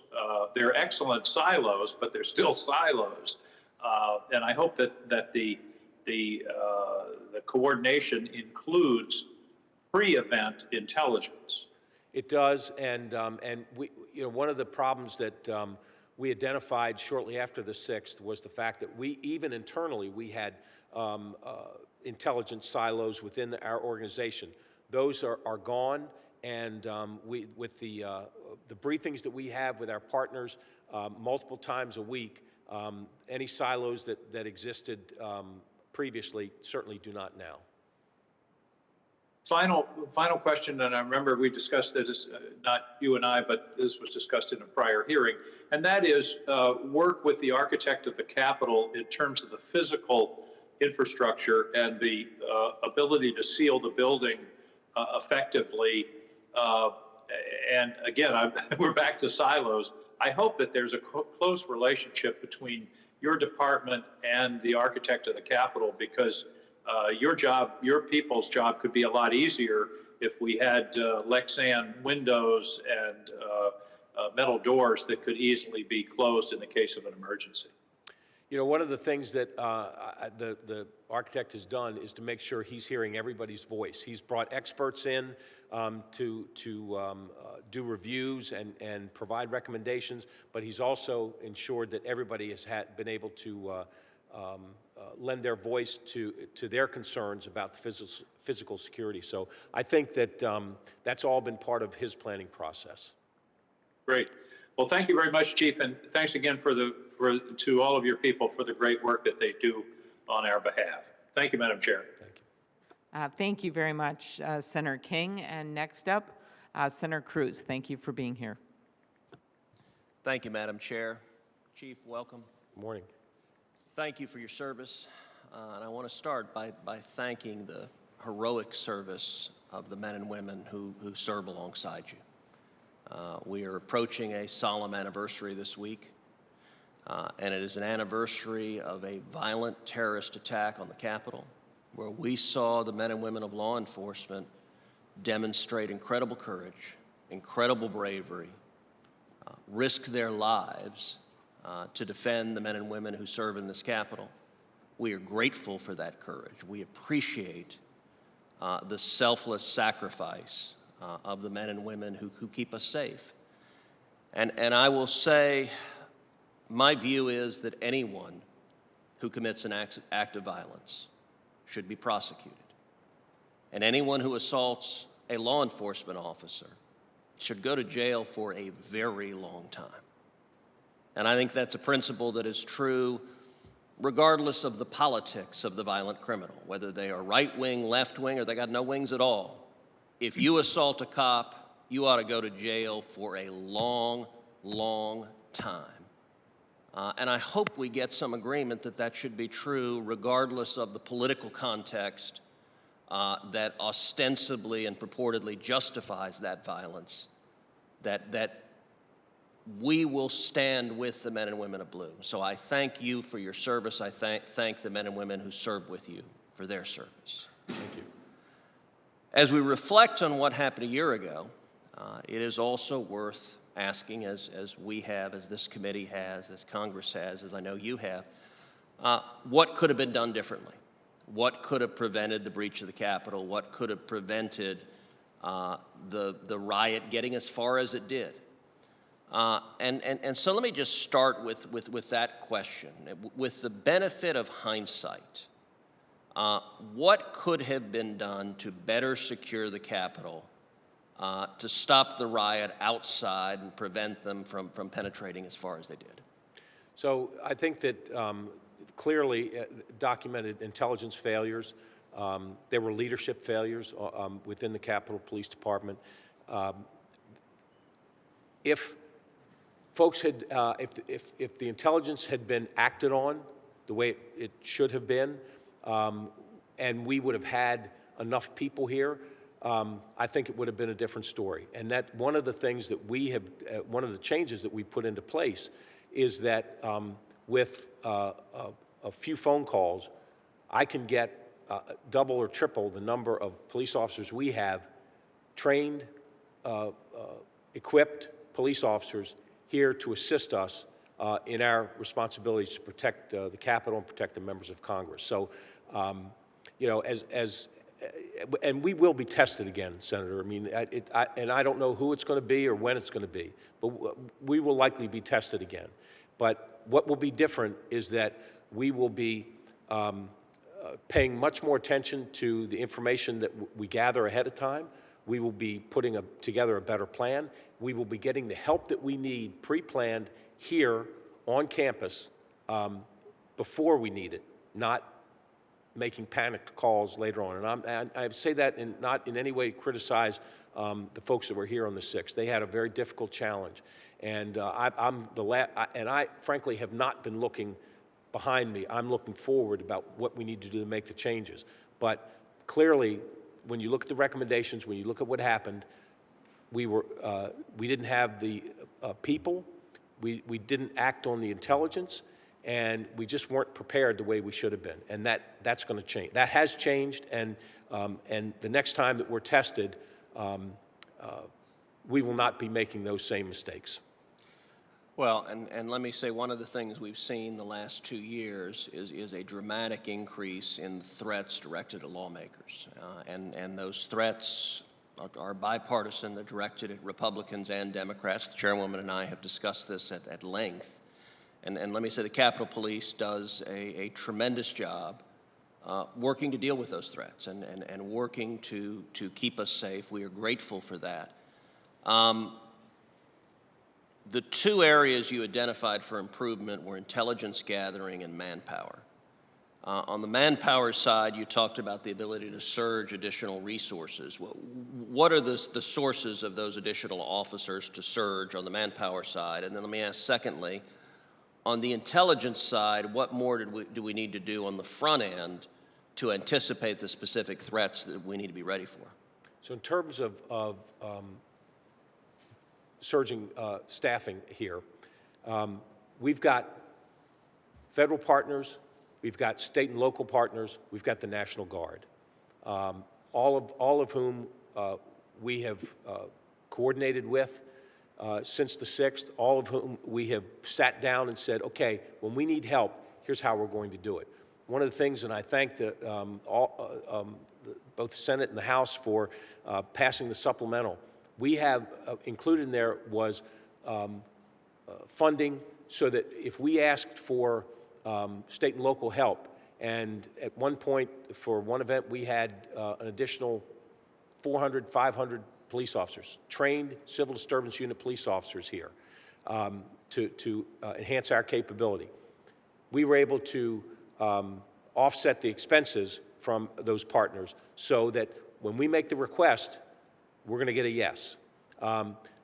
Metropolitan Police Department and Chief Conte we couldn't find a better partner than the MPD. I speak with the chief fairly frequently. And anything that we need is, again, the answer is yes from MPD.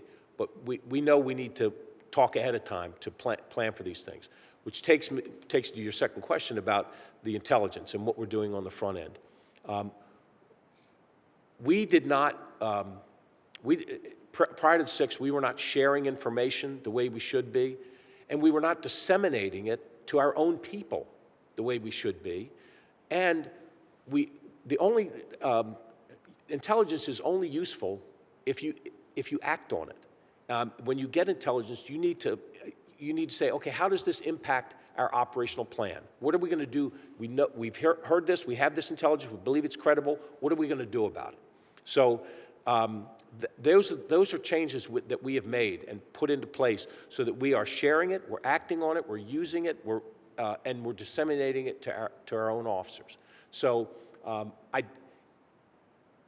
going to get tested again, but we have put things into place to make sure that we will not be impacted by intelligence failures or failure to plan ahead, failure to imagine, or failure to have enough people here. Those are things that we've put into place that I'm confident that when we're tested again, we're going to be fine. Thank you, Chief. Thank you very much, Senator Cruz. Thanks for the focus on member security, and we'll continue to work together on that. Next up is Senator Padilla, such a leader on voting rights on this committee with his past work as Secretary of State for the state of California. Thank you, Senator Padilla, for being on today. Well, thank you, Madam Chair.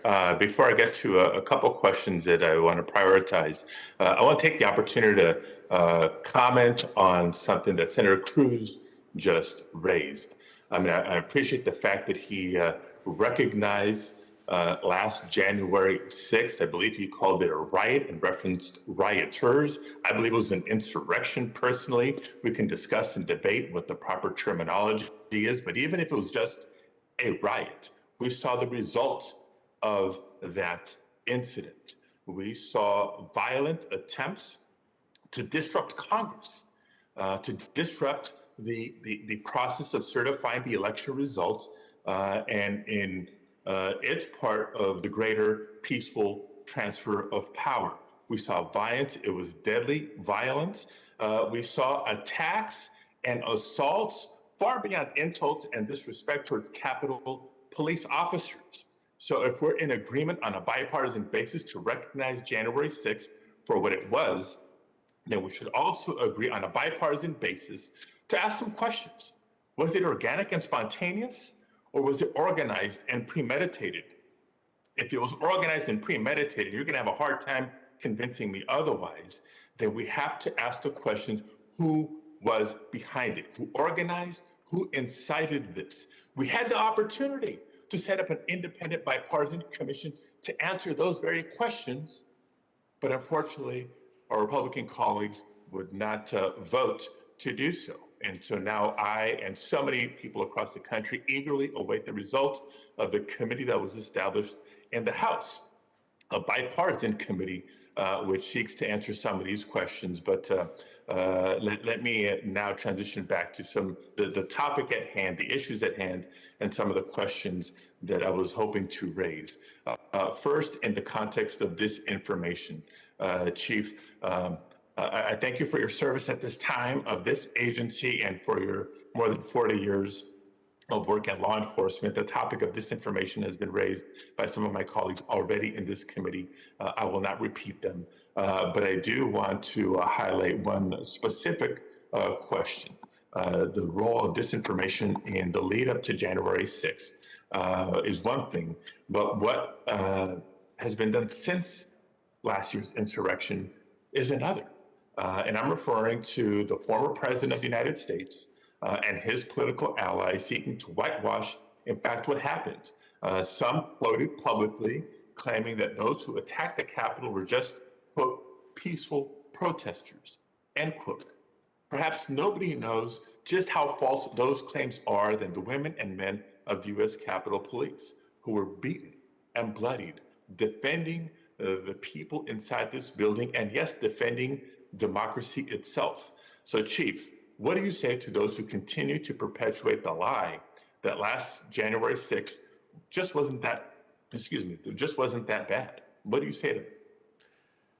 So we are not concerned about political ideology. We're concerned about behavior. We're concerned about people that break the law. And people break the law, there are extremists on both sides of the spectrum that are breaking the law. And we're here to protect the Capitol, protect the members of Congress. That's our mission. And I would say to anybody that wants to come to this Capitol and peacefully demonstrate, we will protect your right to do so. But anybody that comes here and decides they want to break the law, that we're going to do everything in our power to stop you and to ensure that, that the Capitol and the members of Congress remain safe. Chief, I didn't think I need a follow-up question to that, but apparently I do. Do you think what we saw in the Capitol last January 6th was just another day, just people exercising their constitutional rights, or was it unacceptable, fatal violence? As I watched the events of January 6th, I was at the time retired. I was at the time watching it on TV, and I was horrified by what I saw. I saw police officers being assaulted, and that's the reason that I'm sitting here today, is because I wanted to do what I could to help this police department and to better protect our nation and the Capitol and what this Capitol represents. Thank you for that. Clearly, we have some Okay. ongoing work to do. Well, one other quick question, Madam Chair. I know my time is up. I want to recognize that Senator Capito raised the concern and the questions about the mental health of the women and men of the U.S. Capitol Police. I share in that and stand by ready to support any additional resources or support that we can offer.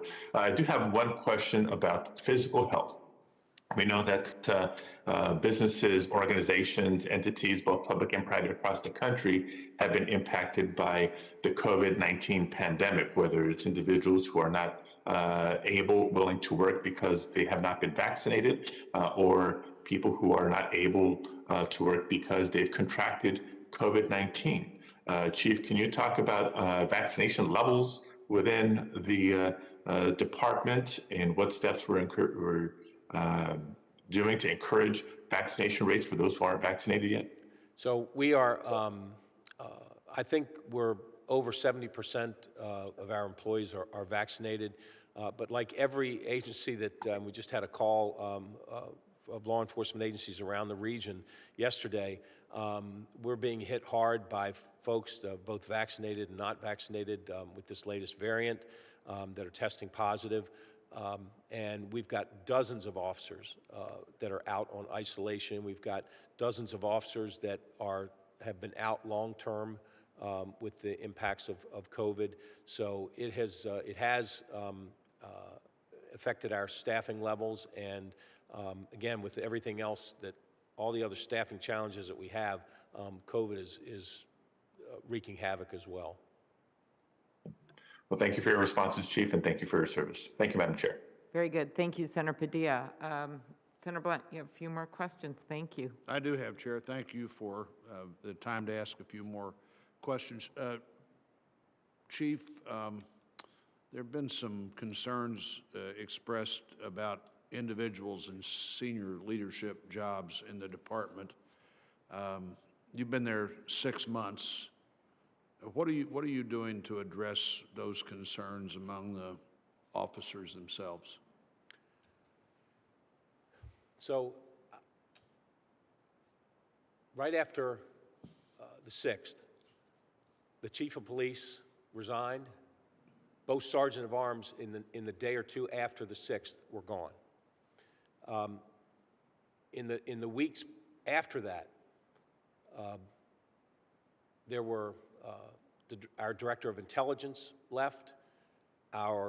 We had an assistant chief retire. We had two deputy chiefs retire. We had our director of security services. The two high-ranking civilian directors in our agency, intelligence and security services, left. So when I got here, if you look at the top level of our organization and the top 11 people, sworn and civilian, in our organization, 6 were gone. I had less than half of the leadership positions with the folks that were here on the 6th. And so as soon as I got here, my first order of business was to assess my leadership team and assess and look at who was here just biding their time, waiting to see what happens, and who was here working as hard as I was going to work in making the improvements this agency required. And for the past 6 months, I've made that assessment. And I made that assessment, in light of discussions with the sergeant of arms, in light of discussions with past Capitol Police chiefs. I've made it in light of the no confidence votes that the union held, and I considered all that information. But the bottom line, when I assess someone's performance, I look at what have they done since the 6th? What have they done to help this agency, to improve this agency? And so I've made those assessments, and I know that the part of my leadership team that is working as hard as I am to make the changes that need to be made. And I know that there are still a lot of people that have differing opinions. I still understand that the union stands by its vote of no confidence. But the fact of the matter is, Senator, that a vote of no confidence is not an objective evaluation of someone's performance. It has meaning. A vote of no confidence has meaning. But I am trying to evaluate people's performance objectively in terms of what they're doing to help this organization. And so as I move forward, I do think I need to add an assistant chief to my leadership team, because for all reasons I talked about, that move toward being a more protective agency. And so as I make my decisions about where we're going to be in 6 weeks, 6 months, 6 years, I'm now at a point where I'm ready to talk more publicly about what we need, come to the oversight committees, go to the Capitol Police Board about changes that organizational changes that need to be made. Because I can't make an organizational change without approval from the Capitol Police Board and this oversight committee. And so the time is now to have those discussions, to talk about the bigger plan, and understanding that not everybody's going to agree with my assessment, not everybody's going to agree with the direction that I may want to go. But I'm the one responsible for this department, and I'm the one responsible for the safety and security of this campus. And so the decisions I make are not, I had no predisposed notion about anybody. I made these decisions based on the last 6 months and my assessment of my leadership team and my assessment of the department and where we need to go to be in a better position to fulfill our mission. Well, thanks, Chief. I think that's, I'm very supportive of, one, understanding all the vacancies you already had when you came to the job, and two, taking that time to evaluate not only who you had, but what you needed. I think I can speak for the chairman of the committee, and certainly I can for myself, and we're looking forward to working with you as you come up with any reorganizational structure that, as you pointed out, this committee would have to approve. But after decades of work as a chief of police, and after now you're beginning to get in the second 6 months of your work here, beginning to make some of those permanent decisions, I think is important, and we look forward to working with you on those. I think my last question would be, of the unresolved recommendations from the IG or from the 5 big recommendations we made in our June report, which do you think are the most important to try to resolve as quickly as you can? The intelligence recommendations, the operational planning recommendations, and making sure that we've got the CDU situation squared away. Those were the top 3, I think, priorities. Good. Thank you, Chief. Thank you, Chair. Thank you very much. Just have 1 or 2 more questions here, and then we'll let you go back to your work, Chief. And I want to thank you for being here today. The first question I have is a pretty straightforward one about training. It's one of the things that we identified as an issue. The Inspector General in his reports identified the need for consistent training. And I've had individual officers actually in the last year talk to me about that, what kind of training they'd had leading into this. And some of that includes officers not receiving civil disturbance unit, as we say, CDU training, since they left the academy. Also, the Inspector General raised concerns about maintaining up-to-date certifications for specialized roles such as intelligence analysts, canine officers, and others. How has the department improved access to and prioritization of training, and what are your top priorities for expanding training? So with the specific issues that were brought up in the recommendation from this committee's report, those have been squared away. We've made sure that we've got those certifications in place, and we've got a process in place to make sure that that's sustained.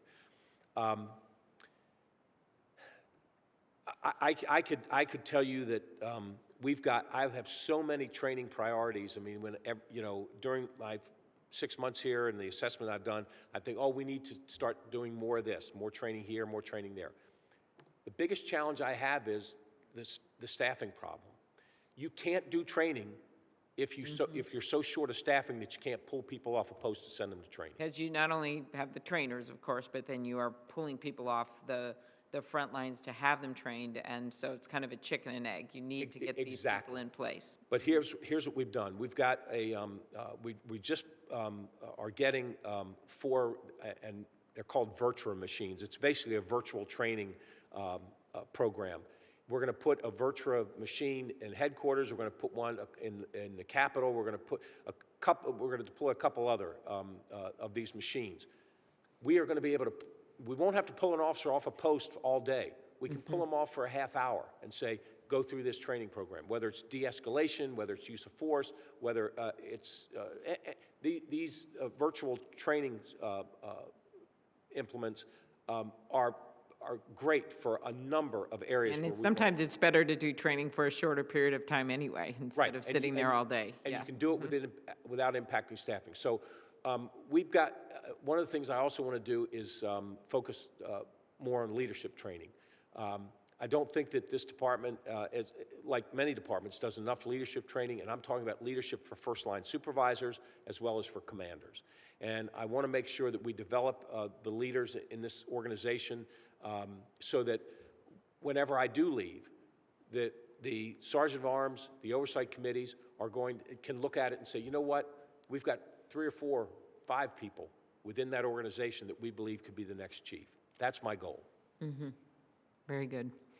Can you talk briefly, I know on January 6th, and I noted this at the beginning, it wasn't only the Capitol Police. There were other law enforcement agencies that stepped in, everyone from the U.S. Marshal Service to the New Jersey State Police, not to mention the National Guards, of course, outside of law enforcement in Maryland and Virginia and D.C.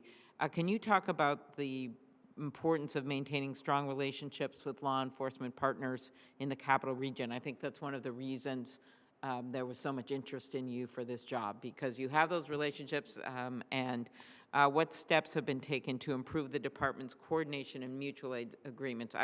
As a former prosecutor, I had 45 police departments in my county, and I was very well aware of how some of the smaller suburban areas and towns needed those mutual aid agreements and needed to pair up with other departments. But this is of course, a major city to major city. Could you talk about the mutual aid agreements?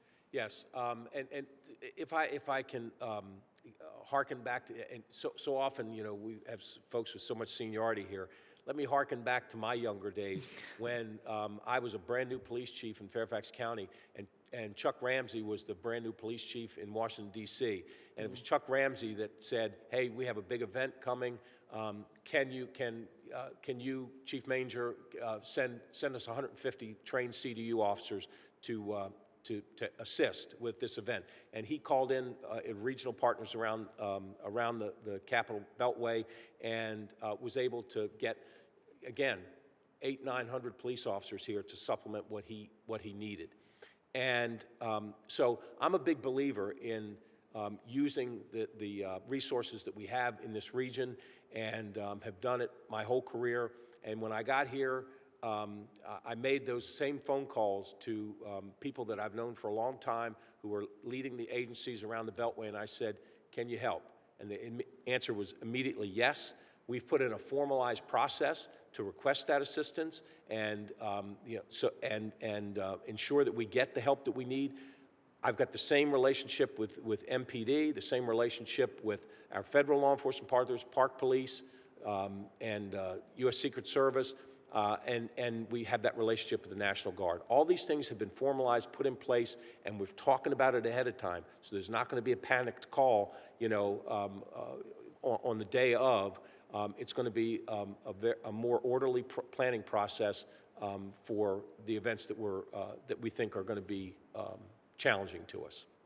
Okay, thank you.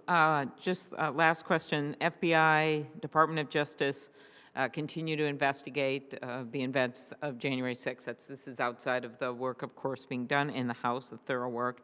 And they have brought over 700 criminal cases related to the attack. We just heard from Senator Cruz in his support for these prosecutions, as well as many others on this committee.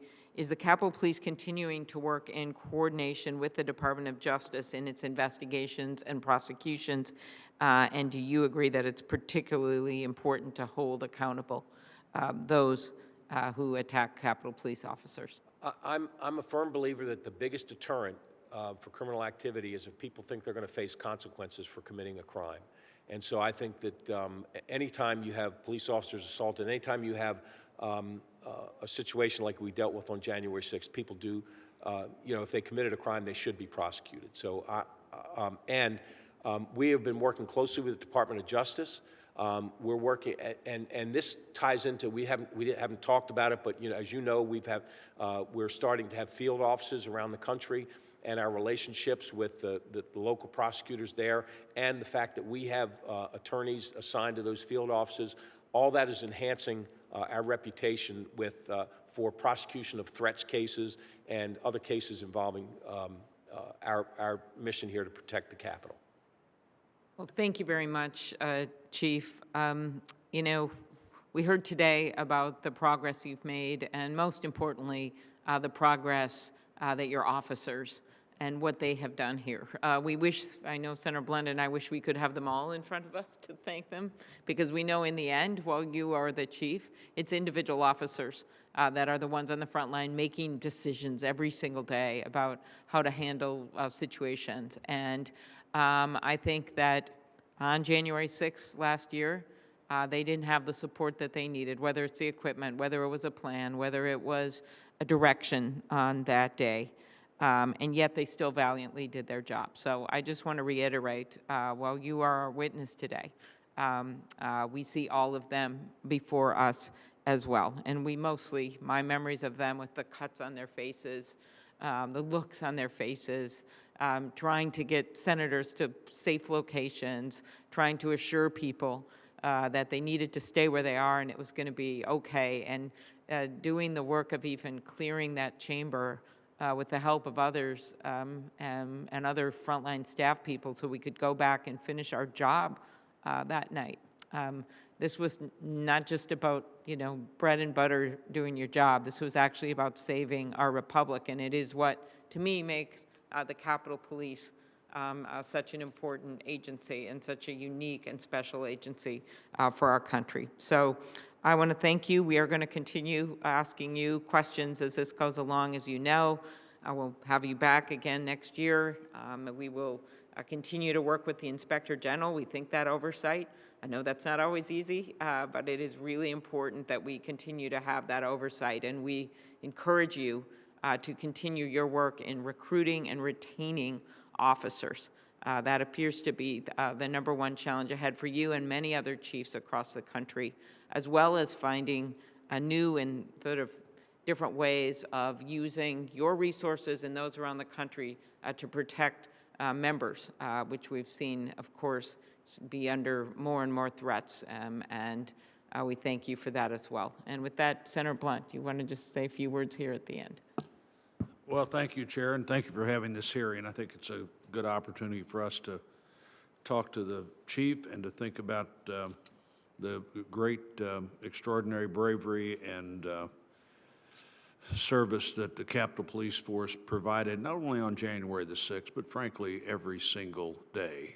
And again, I want to express my great appreciation to their families as well. When they leave to come to work at the Capitol, their family has no idea what they're going to face that day, and that's the case for law enforcement everywhere, but the tempo here is such now that I think it's been a particularly challenging time for families as well. But Chief, as I said just a moment ago, we look forward to continuing to work with you and to talk about your plans for reorganization and what we can do to move forward, and certainly to do everything we can to encourage you as you try to recruit members to get this force back to the level that it needs to be for the safety of everybody involved, and particularly for the safety of the officers and the job they do. So thank you, Chair, and thank you, Chief.